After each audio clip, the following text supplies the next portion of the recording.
Well, hey, babe. It's Jamie, that's me here. Welcome back to my channel. Listen, let's go ahead and get into Real Housewives of Potomac. Let's talk about it.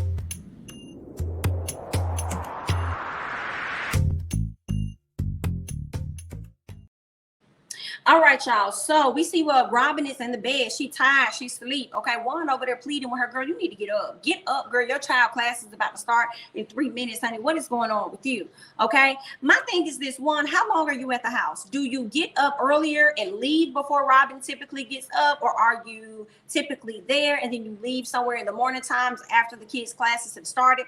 Those are questions that need to be answered, because I feel like if you see she's sleeping, be the husband and work with her on this. And how about you go ahead and get all your kids situated in class how they need to be situated? Okay, now y'all can continue to work on Robyn getting up in the morning times, as she should.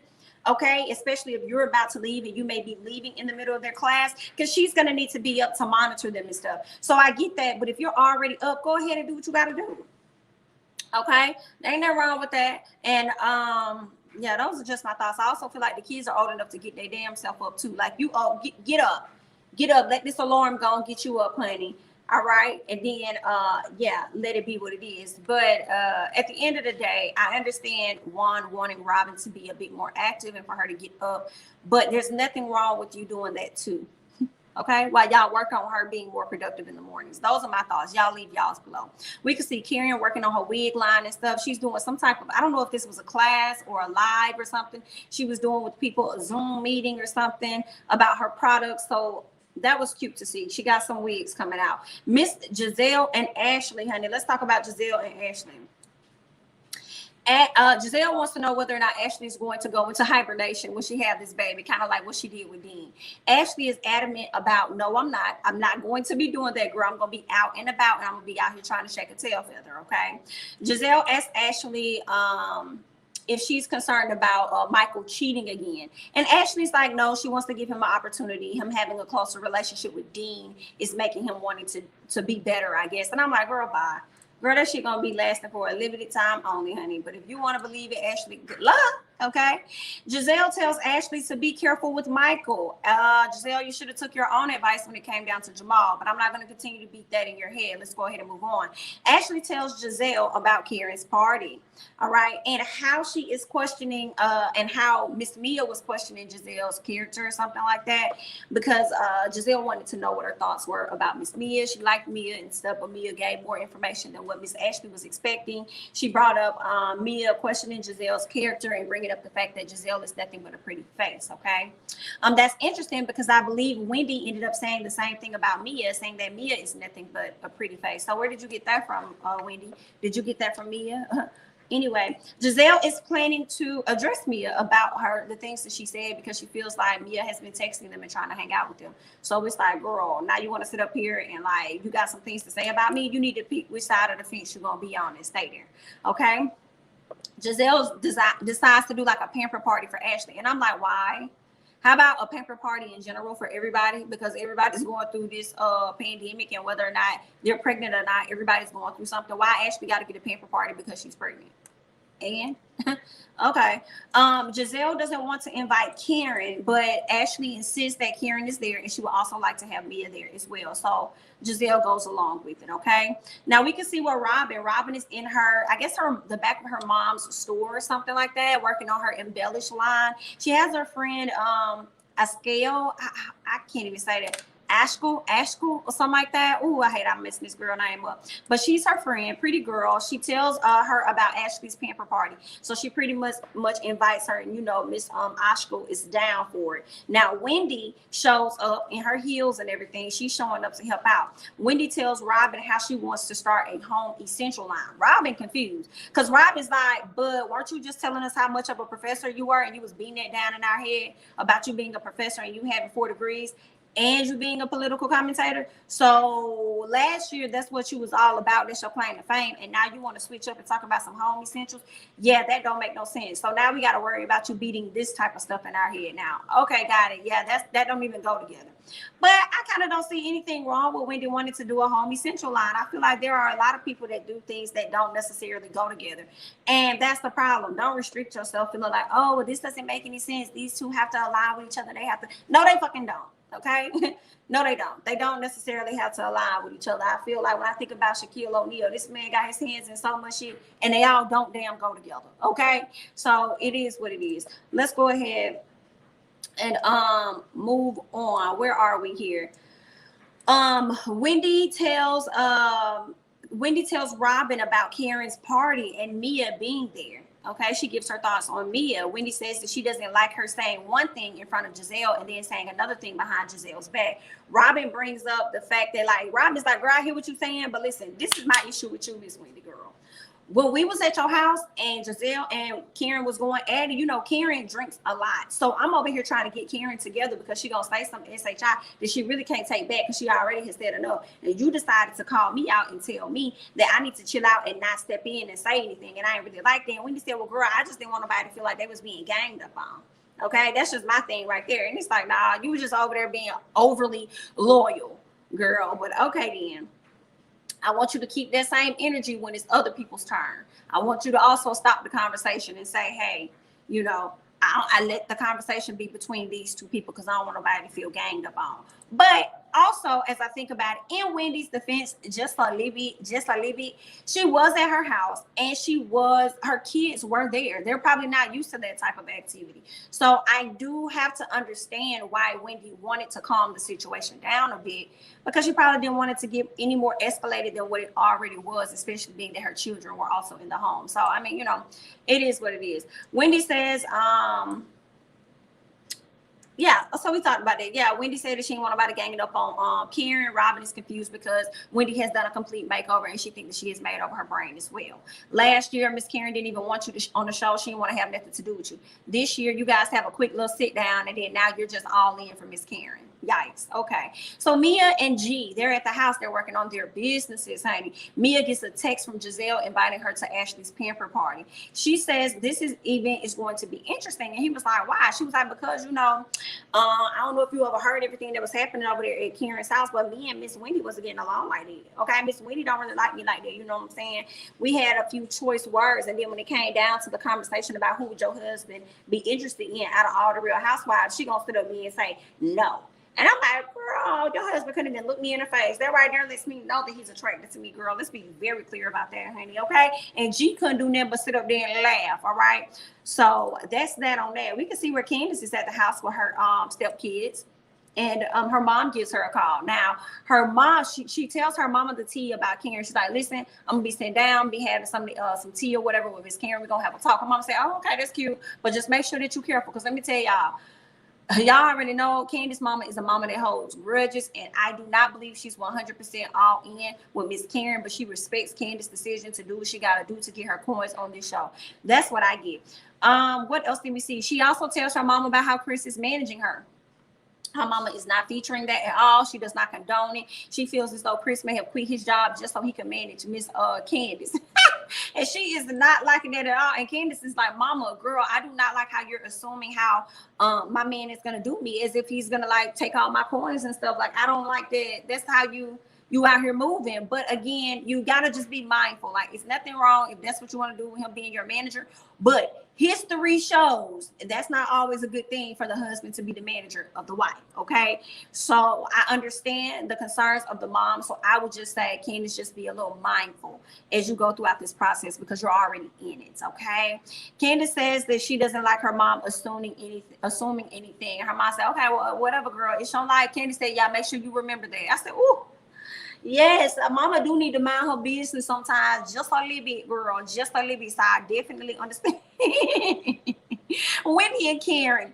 Wendy has a newfound respect for anyone who started a business. I'm like, what you mean a newfound? A newfound respect? You should always have respect for somebody that started a business. Okay, I guess you got this newfound respect because you got a newfound business that you're trying to have yourself. Okay. Girl, I can. She says that Karen is a good person to get business advice from. I would think so. I think Karen is a good person to get business advice from. I think she'll probably get a little bit from Robyn, as Robyn's business is being successful, even though it hasn't been around long. She could get Robyn's point of view from things on her business, you know, not being up that long, being a newly started business. And she can also get Karen's expertise on her being in business and staying in business as long as she has. So I see nothing wrong with that. Wendy says that she is at a place to move forward with the relationship with she and Miss Karen. She says that she wants to be the Black Martha Stewart. I see nothing wrong with it. See that? I mean, like, as long as people are living, as long as there are houses, they're going to be home essentials. So if you think you can make it work, girl. Go out there and get that extra money. Ain't nothing wrong with it. I'm sure we be buying a lot of stuff out these stores, and these people have whole doctorate degrees. You know what I'm saying? These people probably doctors and decided to venture out into a kitchenware or a kitchen set line or something. So I mean, it is what it is. I see nothing wrong with it. Those are just my thoughts at this moment. Mia and G. She talks to her husband about her mom and them spending D-Day with her mom, I guess, for like the first time. She speaks on how her mom and dad both had a drug issue at one point, and she ended up in foster care. So Miss Mia, right off the bat, saying that, for me, I think she's been through a lot, okay? Her mom went into rehab at one point, and she had trouble getting in contact with her mom. She was trying to get in touch with her for like over 6 years. She reminisced about Christmas Eve when she waited for her mom and she slept on the cold or laid on the cold floor. Her mom never ever showed up. So Mia has some issues with her mom that's been brewing for many years with her mom. I kind of feel bad for her in this sense. Like, that's your mama. Like, every girl wants to have her mom, you know, and she didn't necessarily have that. She wrote letters to her mom and everything, and she never got anything back in return. So she's trying to have this talk with her mom, but it never really goes anywhere because her mother always cries and she thinks her mom feels guilty. And I'm sure she fucking does feel guilty for that, you know. But I would like to know, at what point did your mom decide to come around to be in your life? Was it when you matched up with this man and started to do well for yourself, having businesses, gaining money and stuff? So at what point did your mom decide to come around? Okay. And is she still battling some of those same drug issues that she's had many years ago? So that's that. So let's go ahead and move on to Candace and Karen, because Karen comes over to the house. She thinks the house is beautiful. Candace did not give Karen a tour like she gave Gizelle. Karen, I guess Candace wasn't up for that. She's like, girl, you finna go to this kitchen, then you finna go to this dining room. We're gonna sit down, we're gonna get this tea. Before I let your spirit roam through my house, ma'am, no, ma'am, we're gonna get some things clear. And if your spirit is not on the same page as mine, we're gonna go ahead and send you out the door. Hello? Okay, so that's what it was giving me. Candace tells her part of this convo is so Karen tells Candace, like, listen, I think that you're at peace. Like, it's something about it. Like, it's more than just this new house. It's the energy you have. You're at peace. Candace says, yes, I am at peace, and this conversation is a part of that peace. You know, so I want to see what it's going to look like for you and I to move forward. Like, what does that look like? Karen tells her that she knows that she was hurt by her siding with Monique last season. Well, really, Karen tried to stay neutral throughout the situation between Candace and Monique. But in my opinion, I do feel like Karen was leaning more so to the side of Monique. So the thing was, it's okay for you to be neutral, but you did not really show your neutralness. You know what I'm saying? It seems like you were leaning more so to the side of Monique. So that's the issue that a lot of people have had with Karen.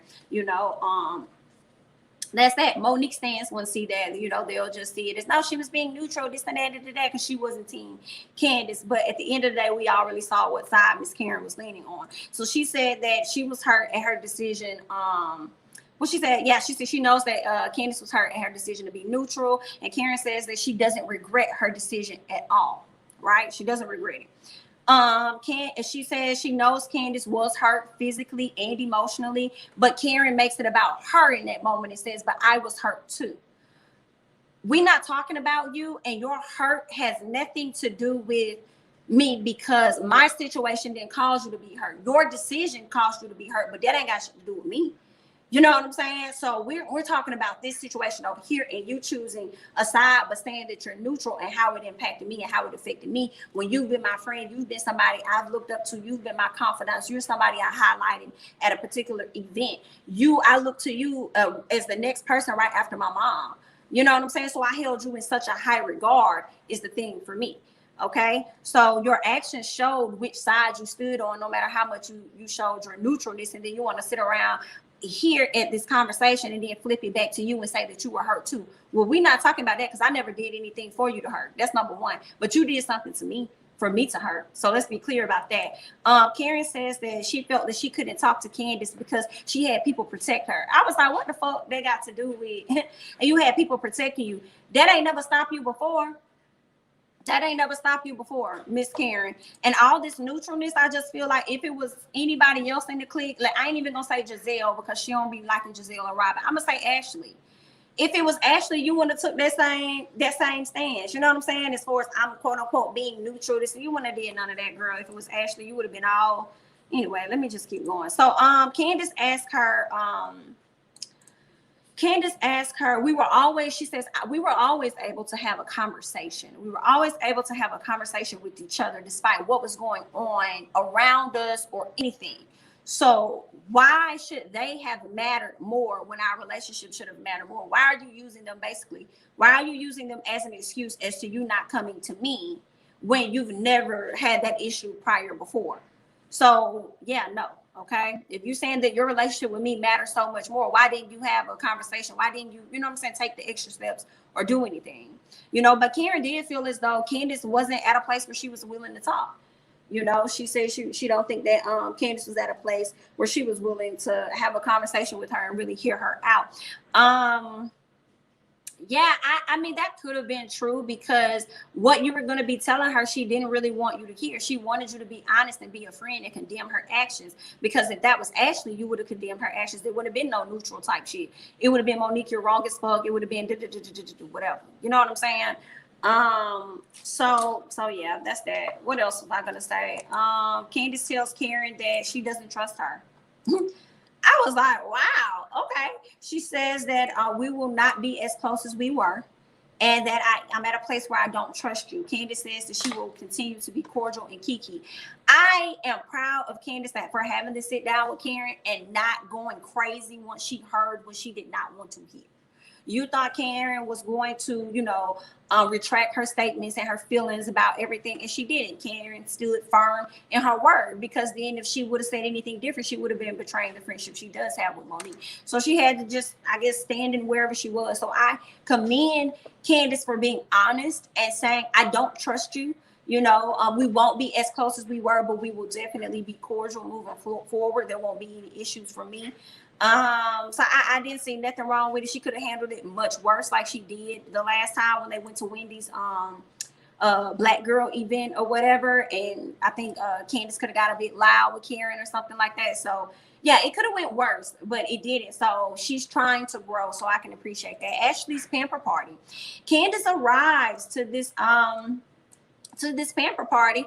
Robyn arrives, Wendy, and then Ashley comes. Ashley arrives with a gift for Ashley. Karen arrives. She also had a gift for Ashley.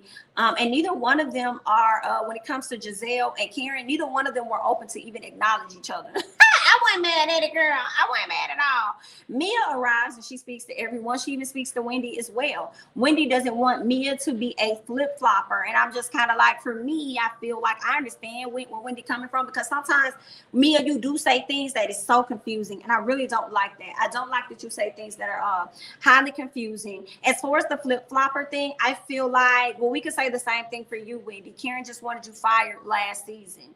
You know what I'm saying? It was a lot of that. All right, Karen wasn't featuring you, but I guess after you guys sat down and had a conversation, you flopped and flipped right on back over there to her side, or not right back over there because you wasn't over there to begin with, but you have flipped over and flopped to Miss Karen's side. So, you know, everybody, it has a thing about them about being a flip-flopper on this show. But I kind of understand where she's coming from, but I also feel like you be doing the same shit too, Wendy. So, okay, girl. What else? They play a game called Guess the Baby. That was cute. Ashkel and Ashley, they went ahead and sent them off to go and get their treatment first, because I'm like, they know some SHI finna go down, so they need to get Ashley out the room, and they probably don't want to expose Ashkel to what's finna go down. So Karen and Mia. Karen messy self go over there to Mia and say, so yeah, I hope you had a great time at my party. But listen, what's going on with you and you and Wendy? Are you guys okay? Mia said, well, Wendy's here, girl, so we can have this conversation with Wendy. Loved it. Let's not have this conversation with Karen and then the message get relayed back and it's not exactly how it should have been said. So y'all can have y'all little debate or differences right here in front of each other. Mia says Wendy is no. Mia explains the situation about the hands in her face. I guess so. She was trying to explain everything as far as how things happen with Wendy and her at Miss Karen's house. And then she brought up the whole situation about Wendy making a big deal about her putting her hands in her face. For me, I feel as though Wendy was already putting her hands in Mia's face. So what's the deal? And then you act like she was like doing this, pointing at you, and she wasn't even doing that, Wendy, but you were already doing it. But see, you were losing the argument, so you wanted to tell her to go ahead and put her hands down or whatever. Candace says that can come off as threatening. As far as her putting her hands in their face. And I'm like, Candace, stay out of this conversation, girl. Just scoot back just a little bit. Just don't even, girl, just scoot on back. Don't add your 2 cents. Okay? Because let me tell you, social media already ready to drag you just off of that statement alone. Okay. Wendy immediately says, don't ever try me like that again. See, this is where you fucked up, Wendy. You don't be knowing how to always talk to people. Miss, I'm a doctor. Miss, I have these degrees. Miss, I'm about to do a home essential business. Miss, I went and got my body done so I can look more appealing to others. Okay. You tried, in my opinion, you tried to punk Mia by telling her, don't you ever try me like that again. BIT, I try you each and every which way that I want to try you. And what is next? What is going to happen next? What is next? You know what I'm saying? Like, I didn't like that. Like, don't you ever try, girl, don't you ever talk to me again. How about that? Don't you ever come over here trying to pump me and think that you're not going to get pumped back. I didn't like that at all. This bulliness that Miss Wendy is giving off. Mia tells her that she talks with her hands. Sorry, you got to get used to it. I'm with Mia on that. Sorry. You know what I'm saying? A lot of people talk with their hands. It doesn't mean that they're trying to be a threat to you. Okay? And I feel like if you take it like that, then it could be that you're losing the battle and you need a reason. Okay? You need a reason. You losing the battle and you trying to come up with some shit just to take it to another level that it doesn't have to go to. But okay. If you don't like it, then you can sit. Mia said, if you don't like it, then you can sit over there. I was like, yes, please go over there and sit. Wendy tries to go off. She tried to, like, I didn't have time for you at Karen's house, but Miss Zen, we ain't got time today. And then, shut up. Shut the fuck up. Girl, shut up. Be quiet. No one cares. Like, you're doing all this extraness. And then this is the gag. It didn't even start like that. Wendy escalated that situation. Mia didn't. All Mia did, instead of talking about you behind your back in the situation, Mia included you in on the conversation, in my opinion. And I feel like Mia didn't get loud or anything with you. You started that. Don't you ever try me like that again. Who do you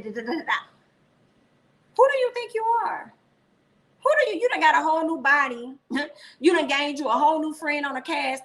Who do you think you are? No, ma'am. No, ma'am. So, what else happened? Mia says that Wendy called her shady because she was uplifting Gizelle at the table. Mia tells Wendy that she tried it by saying that. And she said, by saying that she was acting shady, she was like, you tried it. Wendy tells her, your issue is not with me. It's with yourself because you put your foot in your mouth every 10 seconds. Yikes. And she did 10 seconds later, put her foot in her damn mouth. That's funny. Mia tells her that she is unhappy at home. And I'm like,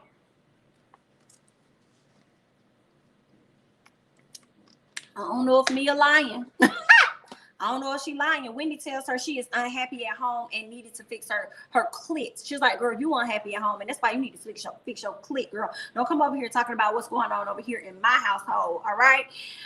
I don't think Mia was lying, but we're going to find out later on this season. Gizelle gathers Wendy and tells her that you got to let her talk. Like, I don't mind you. It sounds like what Gizelle was telling Wendy was, listen, I don't mind you going hard for me, but it seems like production cut off the for me part, because that's what it looks like she was getting ready to say. But she says, but if you're going to do that, you have to let the other person talk. And I'm like, you're right, Gizelle, because she was over talking her and she was loud. But then again, I felt like you and Karen was just doing this the other day. Okay.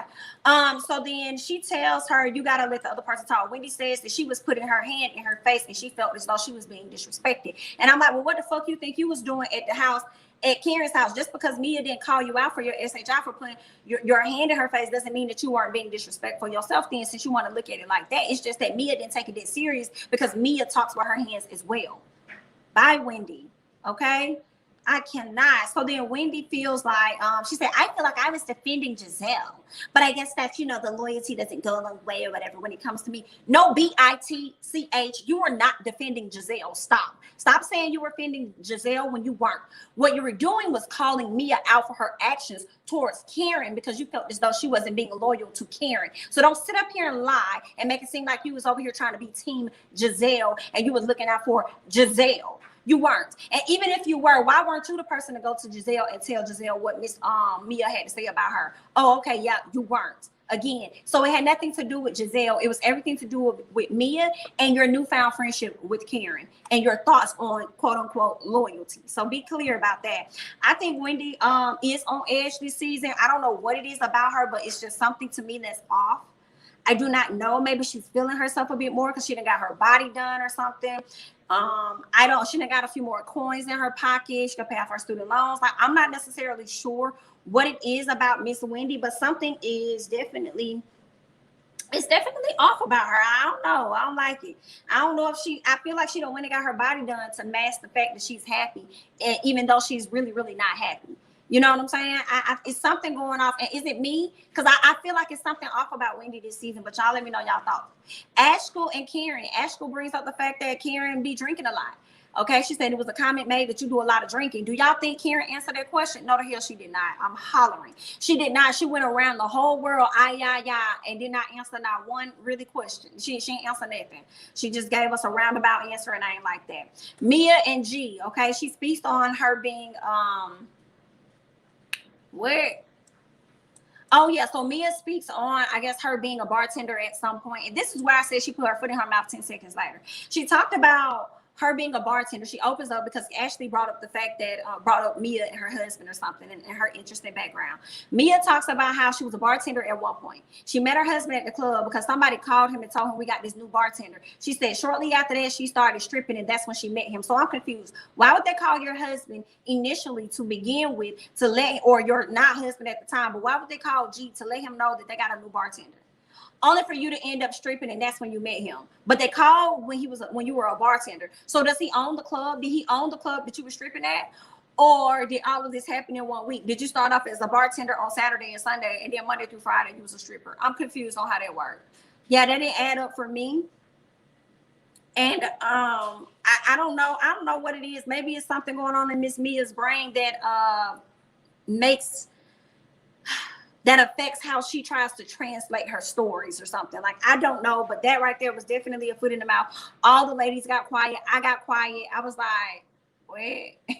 Okay, it didn't make any sense. Miss Gizelle decided to go ahead and skip out on the plug, even though this was her event that she was hosting. And Karen wasted no time dragging Gizelle for fifth, as she continues and will continue to do. Okay, that's that on that. That's all I got. Okay, you guys leave your thoughts and comments down below on the latest episode of Real Housewives of Potomac. I'm jamithatsme. Don't forget to like, comment, subscribe, share my videos, follow me on Instagram and Twitter, and I'll catch you guys in the next one. Bye-bye.